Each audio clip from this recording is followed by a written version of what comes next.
Welcome to our home. It's finally really warm in California, so that's lovely.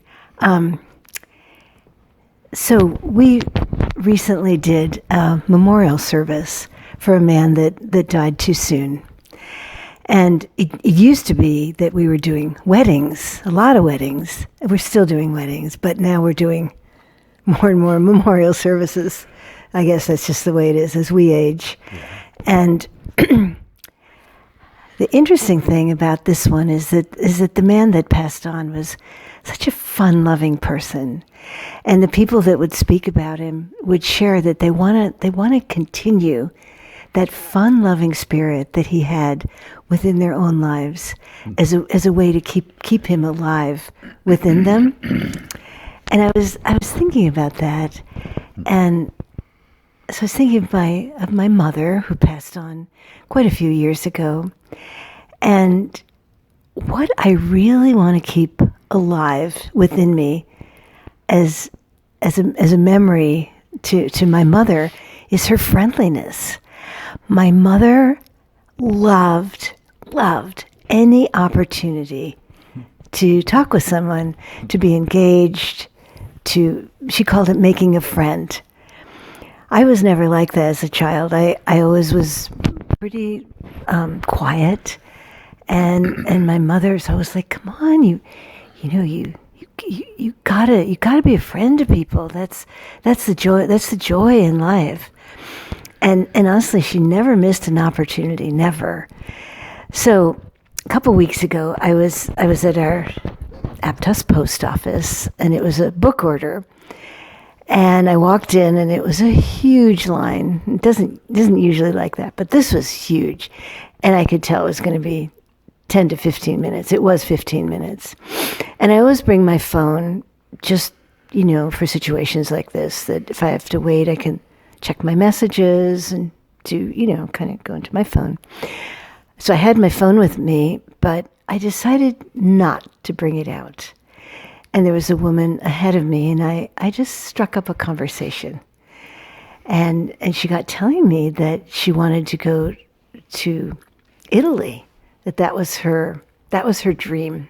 And she told me the cities she wanted to go to, and of course they're the biggest tourist cities. And I said, you should go to Assisi, because we've been there 14 years giving retreats. And I told her all about it. And she was mesmerized. She'd never really even considered going to Assisi. And so the time, actually, it was 15 minutes. The time passed pretty quickly, and she got taken care of first. And as she was leaving, she came over to me and she said, "Thank you. That was such good time that we spent together." And as she walked away, I thought, that's what my mother loved, and I really want to bring that into me as a way of keeping my mother alive in me.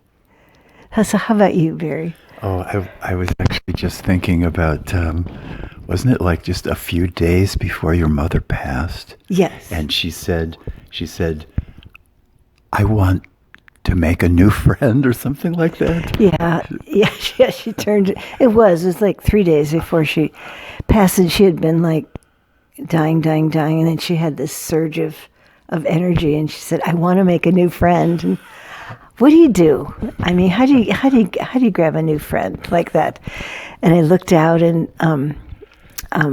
there's this young man washing his car in our driveway. He was visiting one of our children, and I'm like, "Could you come up?" "Oh yeah, I'll come up." And they spent a wonderful hour together, and he sang her songs, and she was so satisfied that one of the last acts on earth was that she made a new friend. Yeah. I think that's beautiful. So last Sunday was Father's Day, and I was thinking about my dad, and I was thinking about what I really want and have been trying to really internalize as a gift from my dad. And And I realize that it's how my dad, especially towards the end of his life, but maybe the last decade or so, he didn't care what people thought about him. You know, he would like, he just wouldn't care. He would do what he felt. I mean, he was mostly appropriate, but he would do things that risked people's disapproval. But I'm realizing that's a beautiful quality. It can also be a little offensive if you're not careful. But I try to internalize that, and I try to just do things, you know, that are called to me, or say things that I don't care if people get embarrassed or what. I mean, actually, I'll try to shorten this, but there's this one incident that happened where I won't tell the whole story, but we found ourselves at a premiere showing in George Lucas's private theater in San Francisco, and we were standing there, and I looked, and there was a little nook on the wall, and inside this nook was this, I thought it was like a statue of Darth Vader from Star Wars. And he was standing in a position like this, so where he's holding his hands like this, but down lower. And I just looked and I thought, wow, my head could fit in those hands. And that would be quite an amazing thing to do. And so without even thinking, I just slipped, and there was one of those felt ropes kind of thing, you know, that's sort of protecting it, but not really. I went under it, and I put my head through those hands, and actually somebody took a picture, and it was just an outrageous moment, right? What I didn't realize was that was the original outfit from Star Wars, worth many, many millions of dollars, right? And as I was taking my head out of the hands, two security guards were like on the other side of this big room, and they came rushing. And by the time they got to me through the crowd, I was now away from it. And they rushed up to me and they said, "You don't know how close you came to being arrested in handcuffs. That what you just did." But they let me go. And I mean, I realized my dad would have done the same thing. He would have. Maybe not. I don't know. So, but anyway, so I guess our encouragement is for you to, think of those that have passed on, that you've loved and have been important to you, and what do you want to have live on through you from them? I was not there when Barry did that, by the way. I thought you were. I probably would not. I don't know. No, I don't think I was. But anyway, I wanted to. That's a little over the top, but I think for the most part, Barry, I love that part of you. That's a character that does what you want to do. Yeah, and I've become more and more appropriate. Yes, yeah, I can say that. Sometimes I used to do things that would really embarrass you.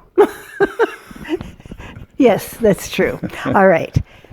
So you have a song for us? Yeah. So now,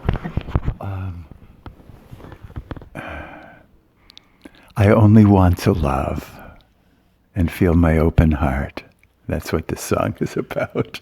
And sometimes, loving is spontaneous, and it isn't thinking about what people are going to think about you, right? So here goes.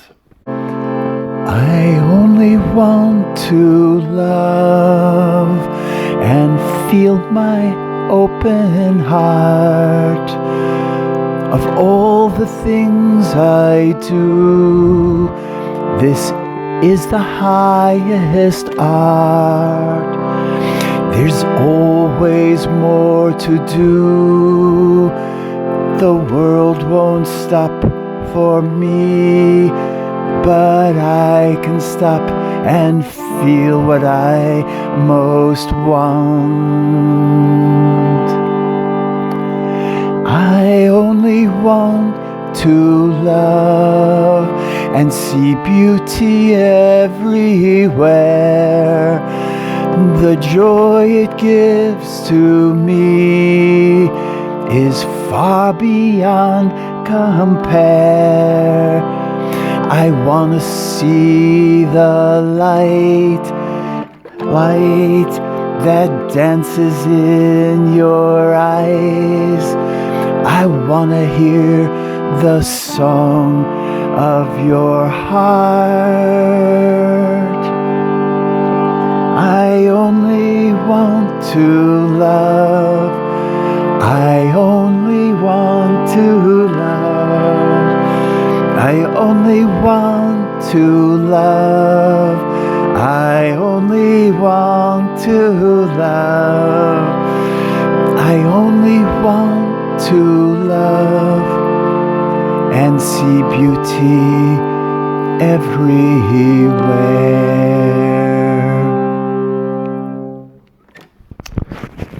All right, so close your eyes a moment and just feel that.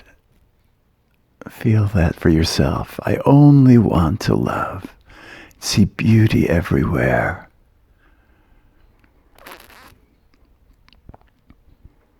I want to make new friends. I want to dance like nobody is watching. Okay, thank you for watching us, and we really love you. So your homework is to think of someone that's passed on that you really truly loved, and to feel one of the qualities of that person that you really want to bring into your heart and into your being. And every time that comes through, you feel that person. You felt your dad when you were doing that? Yeah, you did. Yes, I'm sure. I did. Yeah, I always feel my mom when I go out of my way to be really friendly. All right. Well, okay. Thank you. Thank you. Bye.